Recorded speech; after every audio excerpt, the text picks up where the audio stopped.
8 दिवसापासून व्हिडिओ येत नाही कारण घरामध्ये पाणी घुसलं होतं आणि 8 दिवसापासून घराची साफसफाई चालू आहे.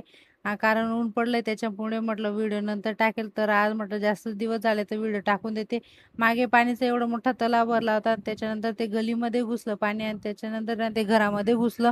वाटलं नव्हतं घरामध्ये पाणी घुसेल कारण आम्हाला इथं ना भरपूर वर्ष झाले. पहिल्यांदा घरामध्ये पाणी घुसलं. तरी ना इथं पार्किंगमध्ये पाणी येऊन गेलं होतं आणि मला असं वाटलं एकदम थोडं येईल पाणी, जास्त येणार नाही. आणि घरामध्ये बी घुसलं होतं पाणी. तर माझ्याकडनं जेवढं झालं तेवढ्या वस्तू वरती ठेवल्या होत्या मी. आणि बघता बघता ते कमरे इतकं पाणी वाढून गेलं होतं. म्हटलं आता इथं थांबण्यात तर काहीच उपयोग नाही कारण मी घरी एकटी होती आणि खुशी पण होती माझ्यासोबत. म्हणून मी वरती चालली गेली होती. तर वरून बघते तर काय गलीमध्ये एवढं काय पाणी साचलं होतं.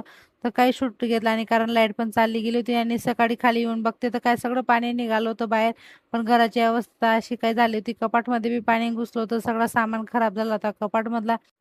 कॅम्प्युटर टेबल बी पुरा पाण्यामध्ये चालला गेला होता आणि कॅम्प्युटर आहे ना मी रात्रीच वरती घेऊन गेली होती. म्हटलं पाणी जर रात्री वाढलं तर त्याच्यामध्ये पूर्ण पाणी घुसून जाईल. म्हणून मी रात्रीच खोलून त्याला वरती घेऊन गेली होती. म्हटलं महागाचं आहे, खराब होऊन जाईल त्याच्यापेक्षा वरती घेऊन जाते. आणि ना असं सामान काय बाकीचा वरती ठेवून दिला होता कारण माझ्या मदतीला होते 2-3 जण. त्यांच्या मदतीने ना फ्रीजवरती ठेवून दिलं होतं मी किचन ओट्यावर म्हणून त्याच्यामध्ये काही पाणी गेलं नाही.